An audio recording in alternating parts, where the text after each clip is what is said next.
Okay, I got duct tape on my mouth in the thumbnail, but we're not going to be using that because that looks kinky. Clickbait. Instead, middle school me is going to be wearing a bandana to represent limited speech. Now imagine seeing this out of context. You'd think I was either 1. Wearing a diaper on my face, 2. Trying to rob a bank, or 3. Join your friendly neighborhood gang. Crip. Anyways, towards the end of high school, you know how most college application essays require you to answer the question, what was the most significant change in your life? Or, what was your biggest obstacle and how did you overcome it? And here's the answer in short. Puberty. Well, if you want to be a smartass and get rejected from all the colleges you applied to, there's your answer. But from what I remember, everybody I know, including their moms, wrote down the same exact thing. I used to be a quiet kid, but now I'm not. Real special, kid. These college admission officers are done reading the same cookie-cutter bullshit over and over again. Now hold up, I'm not trying to downplay anyone's struggle right now, but I'm just saying a bunch of us went through that same quiet phase ourselves. And your girl was one of these kids. Not exaggerating when I say I was mute to the point that nobody in my school, including my teachers, knew my voice, cause I said nada. I know this ain't a contest or anything to brag about, but this for sure was one of my biggest regrets in life. But how'd you get through 3 years without talking in school? What? Right? Crazy. You tell me I was gonna do YouTube back then and I would've thought, first of all, I don't trust anyone with vampire-looking hands. And second, that's some bullshit right there. Like really, even starving artists would've been more believable. Years later, here we are. So as soon as middle school started, I don't know what in fuck's name came over my brain to come up with a thought as rational as, hey! Okay, cool, nice, I got your attention. Listen, I have this grade A idea. Why don't we just get through middle school without talking at all? Make it clear to everyone that you hate them. I mean, have your own personal space. It's pure genius. Yeet! We YOLOing up in this bitch. Yeah, okay, settle down. Now get out there and stay quiet for 3 years, you bozo. No, of course it wasn't that simple. The actual reason I was so reserved was because, well, let's just say there were some things going on back at home, but I'll spare you the details. All I want to say is that my household back then rarely allowed open discussions, and if you got close to trying, you might have gotten glass thrown your way. These events influenced my mindset enough to affect the way I interacted with everyone outside of home. But nothing to worry about since things are a lot more peaceful nowadays. On the first day of 6th grade and on forth, I had nothing to say, 0 words to bring to the table, and no interest ever in raising my hand. By the end of the first week, the kids in my class gave me some cool nicknames. The quiet one, the mute kid, she might be a serial killer, never smiles, and who? But those tags stuck on to me for the whole 3 years, and it became real once I accepted those labels for myself. And for that reason, I basically went through middle school as a mime. Mr. Mime!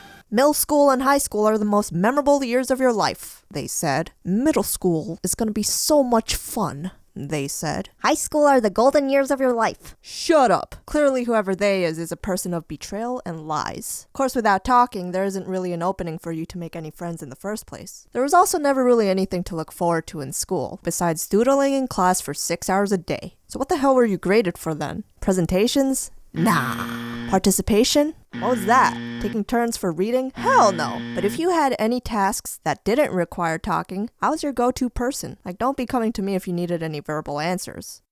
Psst. Hey, if you're going 80 miles per hour, how long does it take to go 80 miles? Really? Hey, can I borrow a pencil? Alley-oop.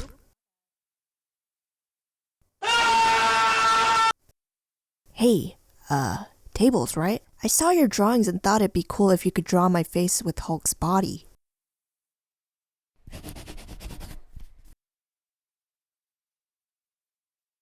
Hey, that doesn't look like me at all. 50 bucks. Ah! Dang it, I could've swore I would've gotten a reaction out of that. Fucking carrot top looking bitch. There was one teacher I had in particular. We'll call her Mrs. Realist, because she was the realest out there. Like, you could tell she actually put in her best efforts to help students individually, but with tough, brolic, macho love. Thing is, in her class, you had to do a lot of presentations, and that just did not sit well with me and a whole lot of other students. I remember her vividly saying on the first day of school, "Okay, hi class, my name is Mrs. Realist, and let me make this clear right now. You won't survive this class if you're one of the quiet ones because 50% of your grade will count on participation. And if you think you can get by the whole year without talking, you're dead wrong. I will personally make sure that you shall not pass!"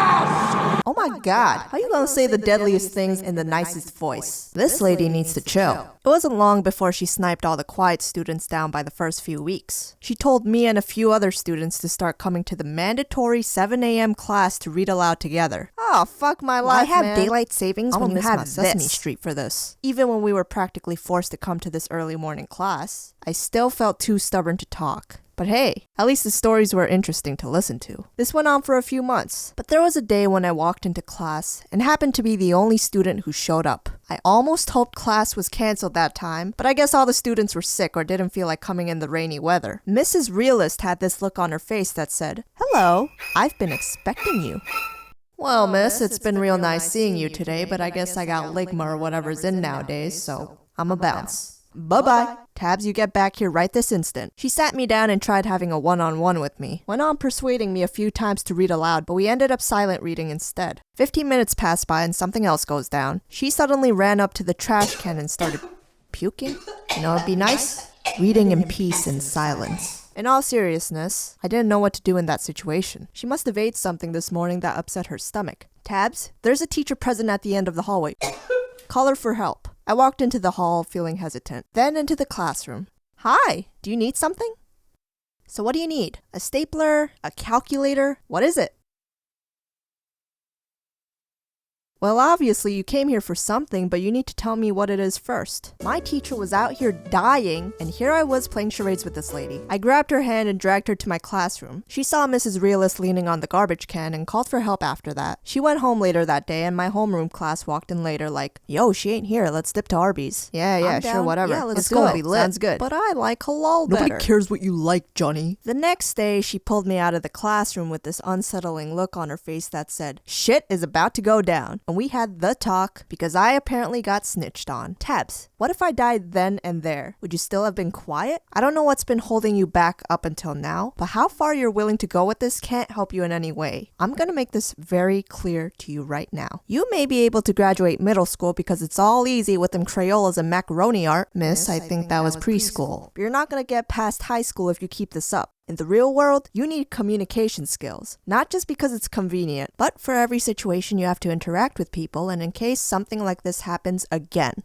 And that was my boom moment right there. Would I really have said nothing if I saw someone dying in front of me? Back then I might have, but I still would have tried doing something about it. Having a thick skull is some complicated shit. I had another teacher for band. We'll call him Mr. Hotshot, because he was the one that everyone liked and got along with. Or at least I thought he was. Being the quiet one, he appreciated the fact that I went ham every time I played that oboe. One day, I guess curiosity got the best of him because he decided to pull me out into the hallway alone. Talk to me. What's wrong? I would like to go back to my seat. He repeated his question a few times over and over until he had this "I ain't playing these games" look on his face and said in an angry tone, "You're gonna get a 0 for today if you don't talk. It's now or never." What? Okay, sir, we can talk about this. Actually, no, we can't. Where'd this come from anyways? So you pull me out here without explaining why you suddenly want me to talk and give me a 0? Just like that? He gave me 2 minutes to follow his demands, which brought even more pressure if anything. My lips stayed sealed. Okay, fine. You'll get the 0. Talk to me when you want to change that. And he just left me out in the hallway for the rest of the class, which was cool, I guess. I went home that day wondering what just went down. You know that messed up gut feeling of disappointing someone you looked up to? Well, that got me thinking irrationally for the rest of the year. He started ignoring me after that point, so I legit thought he hated me. He was also probably trying to push me out of my comfort zone using brute force. But using my grades to threaten me? Not cool. Later into the year, there was a backwards progression because guidance counselors were now pulling me into their office every other week. Hello, Tabs. I've been hearing a lot about you from your teachers nowadays. You make that sound like a good thing. It's nice to finally meet you. Aha, psych! Too slow. Oh, it's gonna be like that, huh? Your teachers told me they were concerned about you and your performance in class. They're doing their best to help you pass, but you need to do your part as well. If there's any reason you're holding back, please let me know. I'd really love to help you out. Free of charge? Tell me, are you just a shy person? I might be. How long have you been quiet for? I'd say about 3 years. Why are you like this? What a bold question. Something going on at home?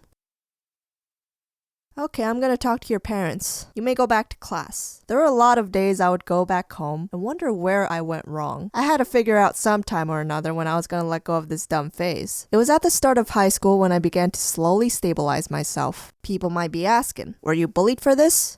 No. Surprisingly, you'd think I would be for being that one shady, weird kid in the back of the class, but my classmates were chill. They picked me first for gym teams for other reasons, asked for help with music reading and corrections, came to me with art requests, and they figured, oh, she aight. Furthermore, the kids in my grade voted for me as the most athletic in the yearbook for whatever reason, which was strange but also something to appreciate, since I always thought these things were supposed to be popularity contests. And a final cliche statement, people change. A lot.